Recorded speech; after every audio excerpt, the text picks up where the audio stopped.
Ma cape m'a aidé aussi à apprendre cet instrument qui me semblait vraiment difficile. Bon, je me suis lancé. Alors au début, j'ai simplement tapoté.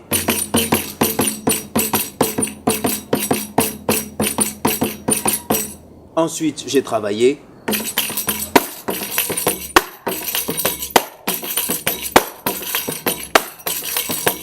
Ensuite, elle m'a conseillé de rajouter une petite chanson. Mais normalement, c'est vous qui chantez avec moi. Shabalabala, shabalabala, shabalabala, shabalabala.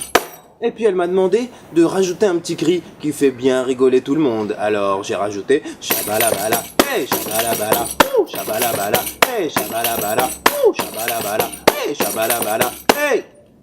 Voilà. Grâce à cette petite histoire, j'ai pu aller plus loin. J'ai pu aller un peu plus loin. C'est une histoire de personne qui pleure. Une jeune fille. Cette jeune fille se trouve sur la plage. Elle pleure si fort qu'elle attire Monsieur Crabe. Monsieur Crabe est un jeune intellectuel, au crâne bien rond, qui se demande si les bulles peuvent rebondir sur le sol, et si elles y arrivent, pourquoi est-ce qu'elles éclatent? Alors il réfléchit, il réfléchit, il réfléchit, il réfléchit. Il se rend bien compte que la bulle ne peut rebondir bien longtemps. Et il essaye, pourtant.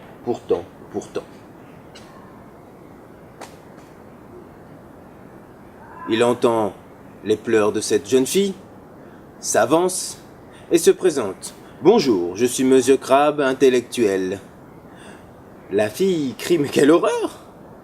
Qui es-tu » ? « Mais je viens de le dire, je suis Monsieur Crabe. Je sais, j'ai un long cou, je marche droit, mais c'est comme ça chez nous ici. » La petite fille continue à pleurer. Elle lui dit « Laisse-moi, de toute manière, aujourd'hui c'est mon dernier jour. » « Ton dernier jour ?» lui demande Monsieur Crabe. « Mais pourquoi cela ?»« Eh bien, ma marraine, celle qui m'a adopté, a décidé de me manger aujourd'hui. Elle dit qu'à mes 12 ans, eh bien, c'est la fin, je suis bien dodu. » Le jeune crabe pose cette question. « Mais de quelle marraine tu parles ?»« Mais c'est celle qui habite en haut de la montagne. » « Tu veux dire celle avec un derrière d'hippopotame ?»« Tout à fait, tout à fait. »« Celle avec la face de singe écrasée ?»« Mais oui !»« Celle avec une haleine de 12 phoques ?»« Mais tout à fait, tout à fait. »« Ah, c'est bien dommage pour toi, jeune fille. » La jeune fille continue à pleurer et dit que si quelqu'un peut lui trouver une solution, elle serait son amie pour toute la vie. Le crabe, qui la trouve bien jolie, se met à rougir. Il lui demande si c'est bien pour toute la vie qu'elle serait son amie. La petite fille dit oui. Le crabe, en train de réfléchir, reçoit un bisou de la petite fille et sans hésiter lui dit « Je connais la solution. Il suffit de dire à ta marraine son prénom. Chélim, grosse Chélim. » La petite fille, tellement heureuse, ne se retourne même pas vers son amie.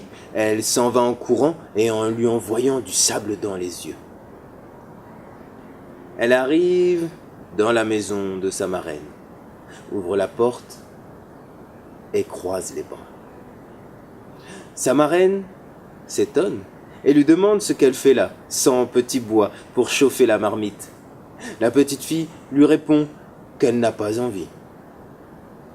La marraine se demande si elle est un peu folle. Et elle lui dit « Mais tu es bien courageuse aujourd'hui. »« C'est vrai, marraine, dit-elle. Je suis une grande fille. Et aujourd'hui, rien ne peut m'arriver. »« Ah bon ? Pourtant, dit la marraine, tu finiras dans cette marmite et tu le sais. »« Eh bien non, lui dit la petite fille.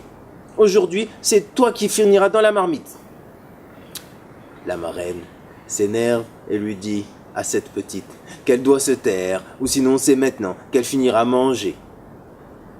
La petite fille lui répète « Non, tu ne me mangeras pas. Aujourd'hui, c'est ton dernier jour. Je connais ton point faible.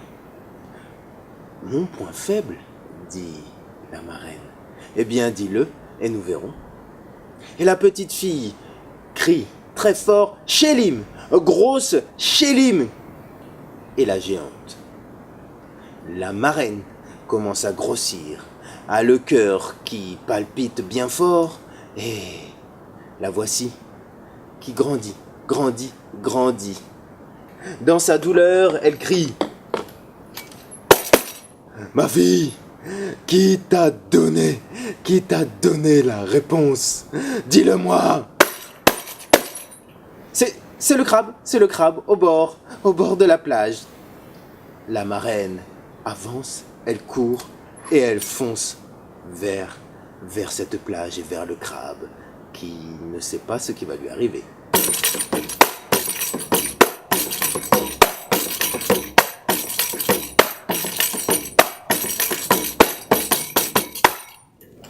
Arrivée devant le crabe, la marraine crie et le menace.